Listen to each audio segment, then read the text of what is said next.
वाराणसी पहुंचे प्रधानमंत्री नरेंद्र मोदी। 52 परियोजनाओं का किया लोकार्पण और शिलान्यास। मंच से दी वोकल फॉर लोकल की प्रेरणा, बोले खरीदो वही जिसमें भारतीय का पसीना बहा हो। मेरठ में सीएम योगी का संभावित दौरा। सर्किट हाउस पहुंचे अधिकारी। गंगा एक्सप्रेसवे और खेल विश्वविद्यालय का ले सकते हैं जायजा। नमो भारत ट्रेन लॉन्चिंग पर भी नजर। सहारनपुर में अवैध पनीर फैक्ट्री का भंडाफोड़। एसडीएम ने मारा देर रात छापा। 3 क्विंटल मिलावटी पनीर बरामद। फैक्ट्री मालिक और कर्मचारी फरार। जांच में जुटा प्रशासन और खाद्य विभाग। चंदौली में गंगा का जलस्तर बढ़ा। खतरे के निशान के करीब पहुंची गंगा। तटवर्ती इलाकों में खतरे के हालात। प्रशासन सतर्क। राहत और बचाव के निर्देश जारी।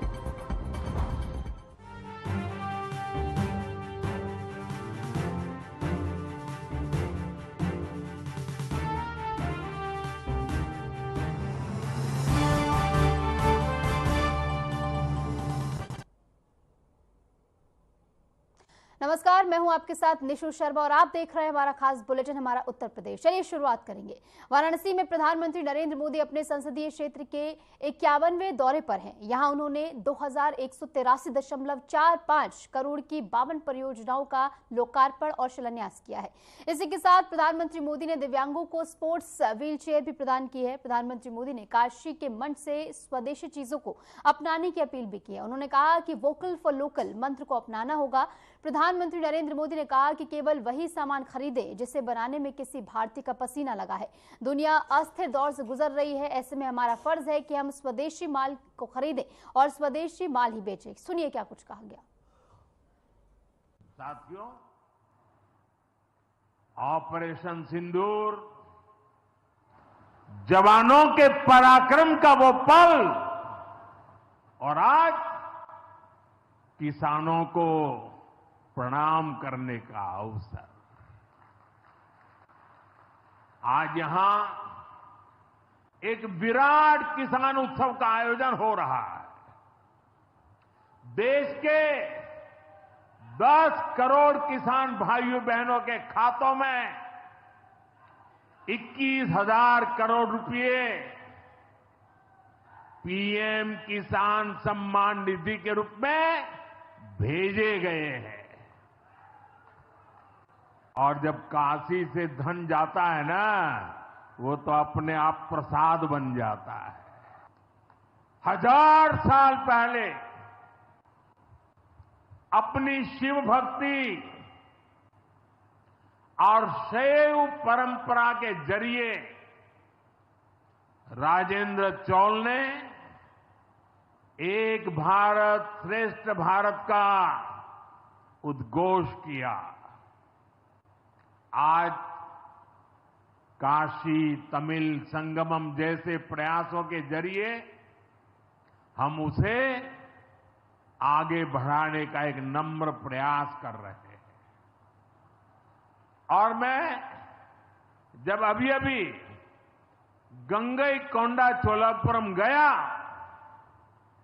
तो मेरे लिए बहुत संतोष की बात है कि 1000 साल बाद आपके आशीर्वाद से मैं भी गंगा जल लेकर वहां गया था।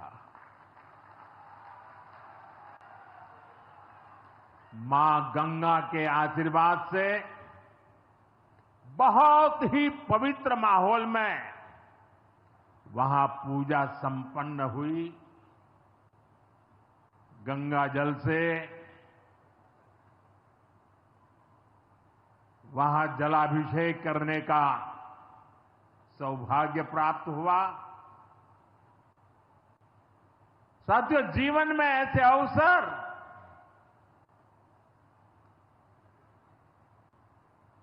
बहुत प्रेरणा देते हैं। देश की एकता की हर बात नई चेतना जगा देती है और तभी तो ऑपरेशन सिंदूर सफल होता है।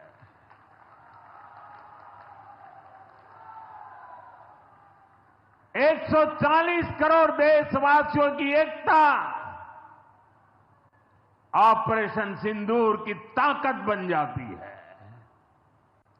साथियों, हमारी सरकार निरंतर किसानों की खुशहाली के लिए काम कर रही है। पहले की सरकारों में किसानों के नाम पर हुई एक घोषणा भी पूरी होना मुश्किल होता था, लेकिन भाजपा सरकार जो कहती है वो करके दिखाती है। आज पीएम किसान सम्मान निधि सरकार के पक्के इरादों का उदाहरण। साथियों, मोदी के विकास का मंत्र है, जो जितना पिछड़ा उसे उतनी ज्यादा प्राथमिकता। जो जितना पिछड़ा उसे ज्यादा प्राथमिकता। इस महीने केंद्र सरकार ने एक और बड़ी योजना को मंजूरी दी है। इसका नाम है प्रधानमंत्री धन धान्य कृषि योजना। इस योजना पर 24,000 करोड़ रुपए किसानों के कल्याण के लिए, कृषि व्यवस्था के लिए, कृषि विकास के लिए 24,000 करोड़ रुपए खर्च किए जाएंगे। देश के ऐसे जिले जो पिछली सरकारों की गलत नीतियों के कारण विकास की राह में पिछड़ गए, पिछड़े रह गए, जो कृषि उत्पादन भी कम हो रहा है, जहां किसानों की आमदनी भी कम है, अरे कोई पूछने वाला नहीं था, उन जिलों पर प्रधानमंत्री धन धान्य कृषि योजना का फोकस होगा। क्यों? आज महादेव की नगरी में विकास और जन कल्याण के इतने काम हुए। शिव का अर्थ ही होता है, शिव का मतलब ही है कल्याण। लेकिन शिव का एक रूप और भी है। शिव का एक रूप तो कल्याण है, शिव का दूसरा रूप है रुद्र रूप। सामने जब आतंक और अन्याय होता है, तब हमारे महादेव रुद्र रूप धारण करते हैं। ऑपरेशन सिंदूर के दौरान दुनिया ने भारत का यही रूप देखा है। भारत पर जो वार करेगा वो पाताल में भी नहीं बचेगा।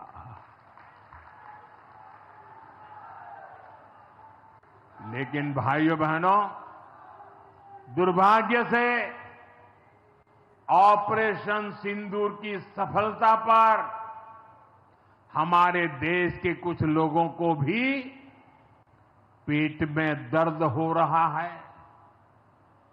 ये कांग्रेस पार्टी और उनके चेले चपाटे, उनके दोस्त इस बात को पचा नहीं पा रहे कि भारत ने पाकिस्तान के आतंकी ठिकानों को तबाह कर दिया। मैं मेरे काशी के मालिकों से पूछना चाहता हूं, भारत की ताकत से आपको गर्व होता है कि नहीं होता है? पाकिस्तान दुखी है, ये तो सब कोई समझ सकता है, लेकिन पाकिस्तान का ये दुख कांग्रेस और सपा से सहन नहीं हो पा रहा। उधर आतंक का आकार होता है इधर कांग्रेस सपा वाले आतंकियों की हालत को देखकर रोते हैं। साथियों, कांग्रेस हमारी सेनाओं के पराक्रम का लगातार अपमान कर रही है। कांग्रेस ने ऑपरेशन सिंदूर को तमाशा कहा है। आप मुझे बताइए, सिंदूर कभी भी तमाशा हो सकता है क्या? हो सकता है क्या? क्या सिंदूर को तमाशा कोई कह सकता है क्या? हमारी सेना का पराक्रम और बहनों के सिंदूर का बदला तमाशा कहने की ये हिम्मत, ये निर्लज्जता, भाइयों बहनों, वोट बैंक और तुष्टीकरण की इस राजनीति में ये समाजवादी पार्टी भी पीछे नहीं है। ये सपा के नेता संसद में कह रहे थे, पहलगाम के आतंकवादियों को अभी क्यों मारा? अब बताइए, क्या उनको पूछ फोन करूं क्या? सपा वालों को मारूं क्या ना मारूं? कोई मुझे बताए भाई, सामान्य बुद्धि से बताए, क्या आतंकवादियों को मारने के लिए भी क्या इंतजार करना चाहिए क्या? मैं इन लोगों को काशी की धरती से कहना चाहता हूं, ये नया भारत है।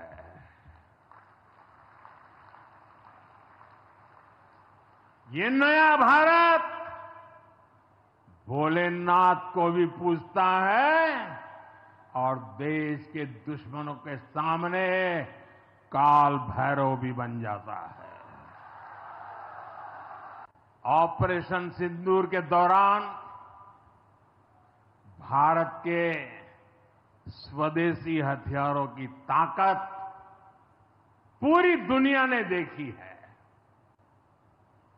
हमारे एयर डिफेंस सिस्टम, हमारी स्वदेशी मिसाइलें,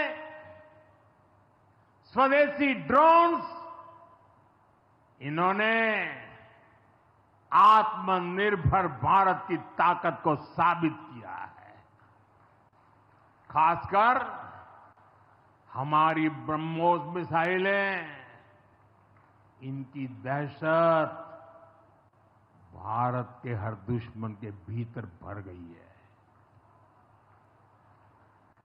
पाकिस्तान में कहीं यूं ही ब्रह्मोस आवाज आ जाए ना तो नींद नहीं आती।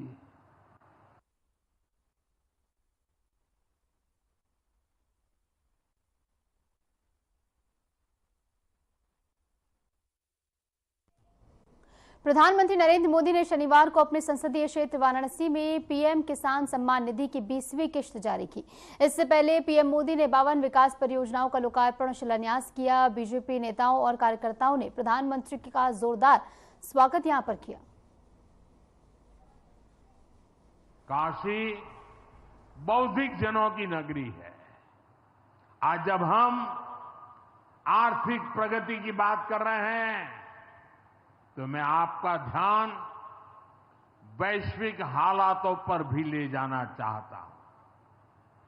आज दुनिया की अर्थव्यवस्था कई आशंकाओं से गुजर रही है। अस्थिरता का माहौल है। ऐसे में दुनिया के देश अपने अपने हितों पर फोकस कर रहे हैं,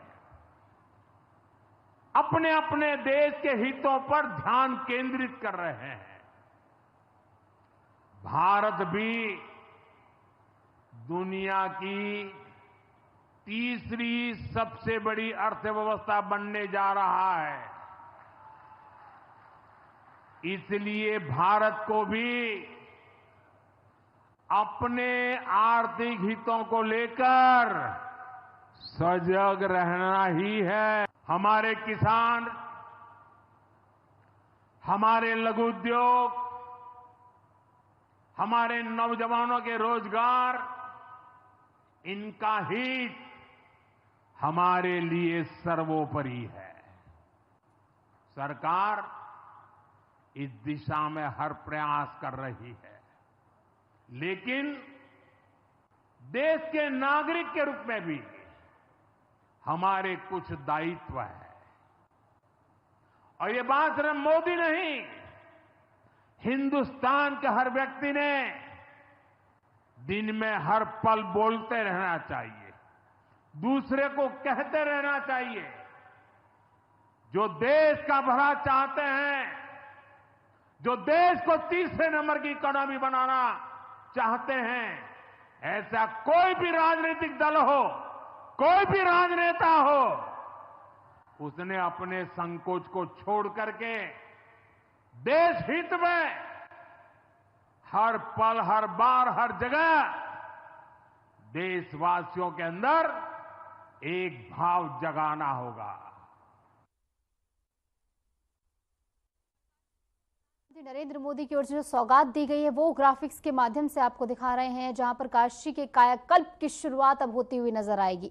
और इसी के साथ पीएम किसान योजना की 20वीं किश्त भी जारी हुई है। 9.7 करोड़ किसानों को इसके जरिए सीधे तौर पर राहत मिली है। किसानों के खातों में 20,000 करोड़ की राशि सीधे तौर पर ट्रांसफर डीबीटी के जरिए की गई। केंद्र सरकार किसानों के लिए अपनी प्रतिबद्धता को एक बार फिर से यहाँ पर दोहराते हुए नजर आई है।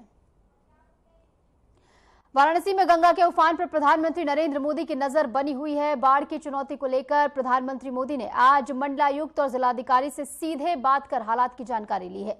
उन्होंने न सिर्फ बाढ़ से प्रभावित इलाकों में राहत और बचाव कार्यों की समीक्षा की, बल्कि राहत शिविरों में लोगों की सुविधा, भोजन, स्वास्थ्य और सुरक्षा व्यवस्था पर भी विशेष ध्यान देने के निर्देश दिए हैं। प्रधानमंत्री ने स्थानीय प्रशासन से कहा है कि किसी भी प्रभावित नागरिक को मदद से वंचित न रहने दिया जाए और जरूरतमंद को तत्काल सहायता पहुंचाई जाए।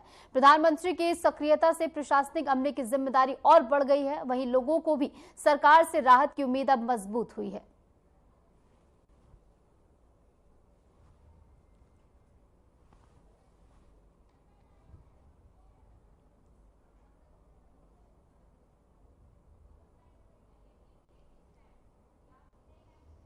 तो वहीं मुख्यमंत्री योगी आदित्यनाथ ने वाराणसी में जनसभा को संबोधित किया। उन्होंने प्रधानमंत्री नरेंद्र मोदी की प्रशंसा करते हुए कहा कि प्रधानमंत्री नरेंद्र मोदी दुनिया के सबसे लोकप्रिय नेता हैं।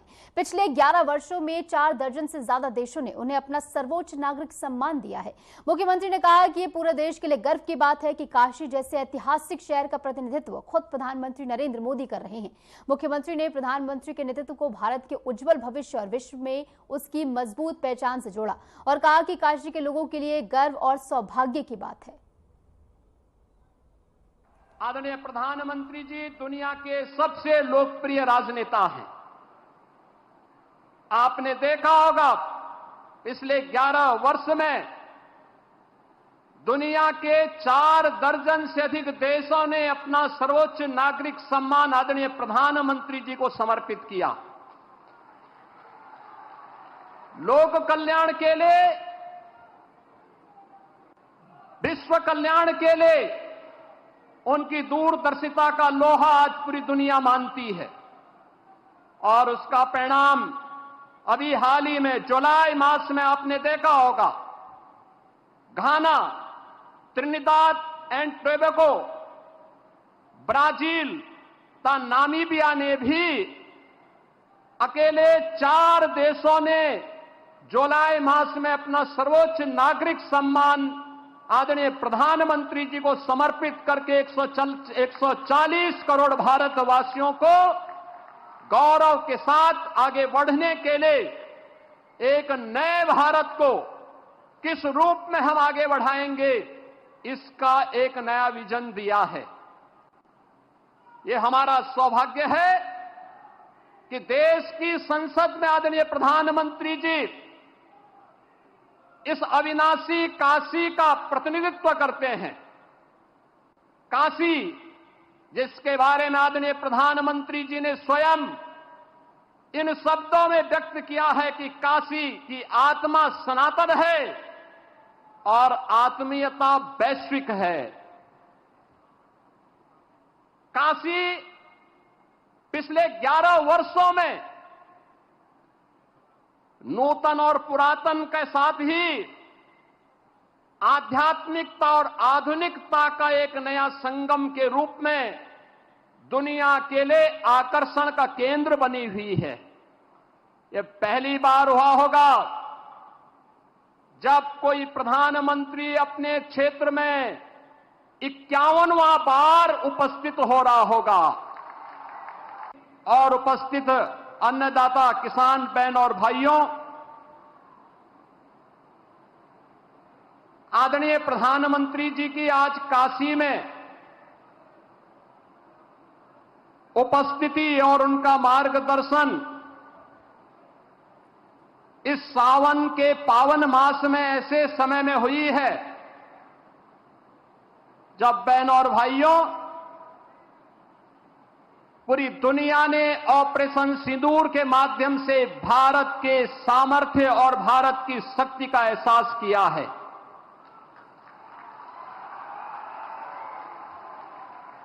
पहलगांव के अपराधियों को मिट्टी में मिला करके दुश्मन के घर में घुस करके उनका खात्मा करने का मादा भारत रखता है, नया भारत रखता है। ऑपरेशन सिंदूर के सफल क्रियान्वयन के उपरांत आदरणीय प्रधानमंत्री जी का यह आगमन आज काशी की धरती पर हुआ है। इस अवसर पर उत्तर प्रदेश वासियों की ओर से आदरणीय प्रधानमंत्री जी का मैं हृदय से स्वागत करता हूं, अभिनंदन करता हूं।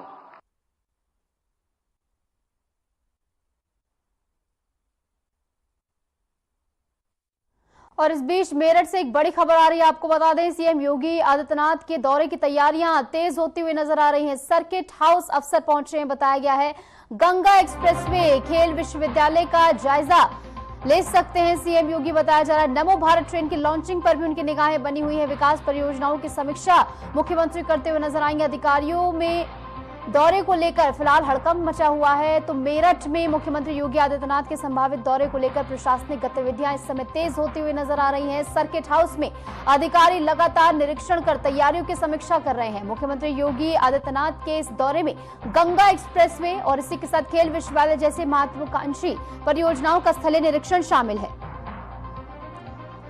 और इस बीच हमारे साथ फोन लाइन पर हमारे संवाददाता आदित्य जुड़ गए हैं ज्यादा जानकारी के साथ। आदित्य, क्या कुछ इस दौरे को लेकर जानकारी निकलकर सामने आ रही? संभावित दौरा फिलहाल ये बताया जा रहा है।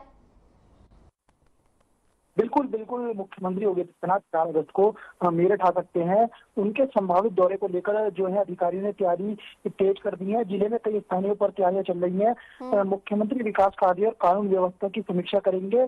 इसके अलावा मेरठ में जो न्यू टाउनशिप योजना का भूमि पूजन भी वो कर सकते हैं। आपको बता दूं कि यह टाउनशिप 300 हेक्टेयर क्षेत्र में विकसित की जानी है। पूरे उत्तर प्रदेश में ये पहली टाउनशिप होगी जिसे विकसित करने की तैयारी की जा रही है। इसके लिए 122 हेक्टेयर की भूमि पहले ही खरीद ली गई है। वहीं विभिन्न जो विभागों के अधिकारी हैं उन्हें भी दिशा निर्देश दिए गए हैं। समीक्षा बैठक के लिए जो रिपोर्टें हैं वो भी तैयार की जा रही हैं। साथ वो खेल विश्वविद्यालय और अन्य जगहों का भी निरीक्षण कर सकते हैं मुख्यमंत्री योगी आदित्यनाथ। आदित्य, फिलहाल संभावित दौरा है, आधिकारिक ऐलान कब तक हो पाएगा इसका? कल तक कहा जा रहा है कि कल तक इसका कार्यक्रम की सूची जारी हो सकती है।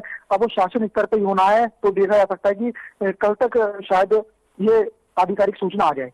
ठीक है, इंतजार रहेगा कि आधिकारिक सूचना इसकी आए। फिलहाल संभावित दौरे को लेकर हड़कंप मच गया है, जहां पर तमाम अधिकारी जो है पहुंच रहे हैं सर्किट हाउस। बहुत बहुत शुक्रिया आदित्य, जुड़े हमारे साथ, तमाम जानकारी आपने हमारे साथ साझा की है। तो परियोजनाओं का स्थलीय निरीक्षण सीएम योगी की ओर से किया जा सकता है। फिलहाल रैपिड रेल प्रोजेक्ट की प्रगति की भी मुख्यमंत्री विशेष यहां पर निरीक्षण करते हुए नजर आ सकते हैं, ये बताया जा रहा है। ऐसे में अधिकारी तमाम तैयारियों में जुटे हुए हैं।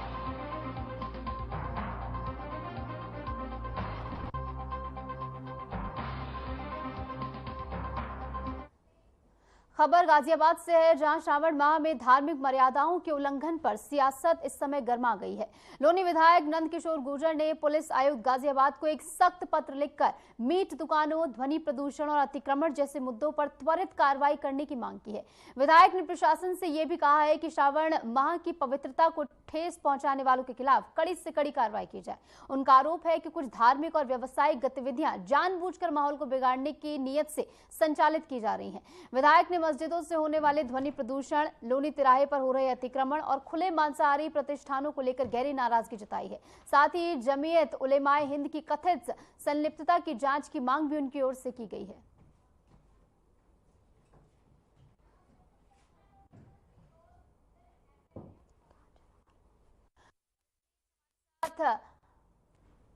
नंद किशोर गुर्जर जुड़ गए हैं, एमएलए हैं और सीधा हमारे साथ जुड़ गए हैं एक्सक्लूसिवली। सर, पहले तो बहुत बहुत आपका स्वागत। ऐसे में आपकी ओर से पत्र लिखा गया है, इसको लेकर क्या कुछ आपकी मांग है और प्रशासन इसके ऊपर फिलहाल क्या कुछ कार्रवाई कर रहा है?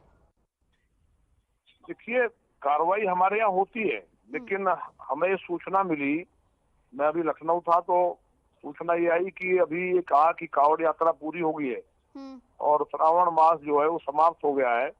क्योंकि जो मुस्लिम समाज के लोग हैं उन्हें श्रावण के बारे में पता नहीं, वो अरबी ज्यादा पढ़ते हैं हमारे यहाँ, तो अरबी पढ़ने की वजह से उनका कहीं ना कहीं जो मानसिक संतुलन है वो भी गड़बड़ रहता है। तो जब श्रावण मास तो चल ही रहा है, एयरक्राफ्ट ऑर्डिनेंस भी लगता है हमारे यहाँ। एयरक्राफ्ट ऑर्डिनेंस के according air to air 12 kilometre में कोई भी मांस की दुकान खोलना, मांसाहारी होटल या हड्डी इकट्ठा करना, ये सारी चीजें प्रतिबंधित हैं। तो उसके लिए हमने कहा कि पुलिस जो वेरीफाई करे। और सर, आपकी ओर से जमीयत उलेमाए हिंद की कथित संलिप्तता को लेकर भी सवाल उठाए गए हैं।